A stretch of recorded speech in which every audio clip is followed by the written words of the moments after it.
जय मसीह की प्रियो, प्रभु में आपका स्वागत है। और आइए आज हम परमेश्वर का वचन पढ़ेंगे। यूहन्ना रचित सुसमाचार उसके 15 अध्याय के 18 पद में, यदि संसार तुमसे बैर रखता है तो तुम जानते हो कि उसने तुमसे पहले मुझसे बैर रखा। यदि तुम संसार के होते तो संसार अपनों से प्रेम रखता, परंतु इस कारण तुम संसार के नहीं, वरन मैंने तुम्हें संसार में से चुन लिया है, इसलिए संसार तुमसे बैर रखता है। जो बात मैंने तुमसे कही थी, दास अपने स्वामी से बड़ा नहीं होता, उसको याद रखो। यदि उन्होंने मुझे सताया तो तुम्हें भी सताएंगे, यदि उन्होंने मेरी बात मानी तो तुम्हारी भी मानेंगे। परंतु यह सब कुछ वे मेरे नाम के कारण तुम्हारे साथ करेंगे, क्योंकि वे मेरे भेजने वालों को नहीं जानते। यदि मैं ना आता और उनसे बातें न करता तो वे पापी न ठहरते, परंतु अब उन्हें उनके पाप के लिए कोई बहाना नहीं। जो मुझसे बैर रखता है वह मेरे पिता से भी बैर रखता है। यदि मैं उनमें वे काम न करता जो और किसी ने नहीं किए तो वे पापी नहीं ठहरते, परंतु अब तो उन्होंने मुझे और मेरे पिता दोनों को देखा और दोनों से बैर किया। यह इसलिए हुआ कि वह वचन पूरा हो जो उनकी व्यवस्था में लिखा है, उन्होंने मुझसे व्यर्थ बैर किया। परंतु जब वह सहायक आएगा, जिसे मैं तुम्हारे पास पिता की ओर से भेजूंगा, अर्थात सत्य का आत्मा जो पिता की ओर से निकलता है, तो वह मेरी गवाही देगा। और तुम भी मेरे गवाह हो, क्योंकि तुम आरंभ से मेरे साथ रहे हो। ये बातें मैंने तुमसे इसलिए कही कि तुम ठोकर ना खाओ। वे तुम्हें आराधनालय में से निकाल देंगे, वरन वह समय आता है कि जो कोई तुम्हें मार डालेगा वह समझेगा कि मैं परमेश्वर की सेवा करता हूँ। ऐसा वे इसलिए करेंगे कि उन्होंने ना पिता को जाना है और ना मुझे जानते हैं। परंतु ये बातें मैंने इसलिए तुमसे कही कि जब उनका समय आए तो तुम्हें स्मरण आ जाए कि मैंने तुमसे पहले ही कह दिया था। आमीन। प्रियो, इस वक्त ये अंतिम समय चल रहा है और अब वो समय आता है जब लोगों के दिल में प्रेम नहीं होगा, सच्चाई नहीं होगी, लोग एक दूसरे से बैर रखेंगे। और आज बहुत दुख की बात है कि परमेश्वर का सेवक प्रोफेट भजेंद्र सिंह को सज़ा मिली है। परमेश्वर जानता है कि वो गुनहगार हैं या नहीं।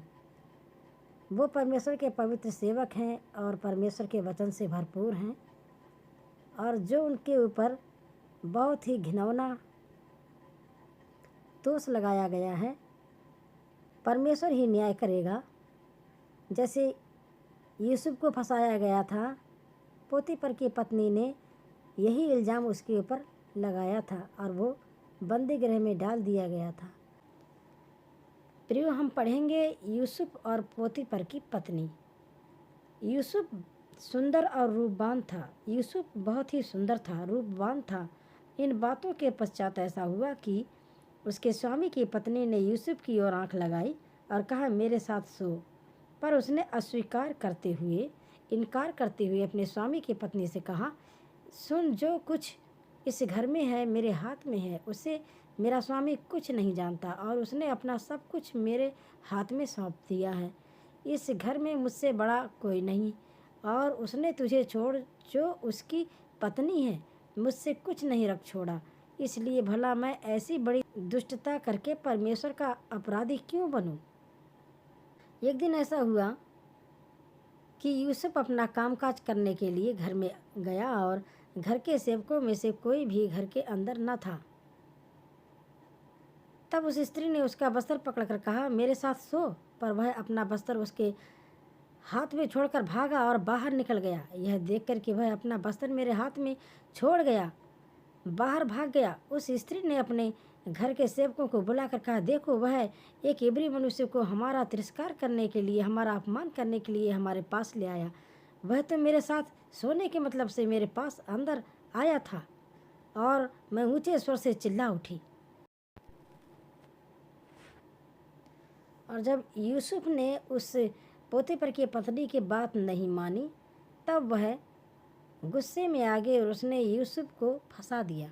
उसने कहा, इसने मेरे साथ गलत करने आया था, और उसने अपने पति से उसके विषय में कहा और उसके पति ने यूसुफ को जेल में, कैद खाने में, कारावास में डाल दिया। अपनी पत्नी की ये बातें सुनकर कि तेरे दास ने मुझसे ऐसा ऐसा काम किया, यूसुफ के स्वामी का कोप भड़का और यूसुफ के स्वामी ने उसको पकड़कर बंदी गृह में, जहाँ राजा के कैदी बंद थे, डलवा दिया।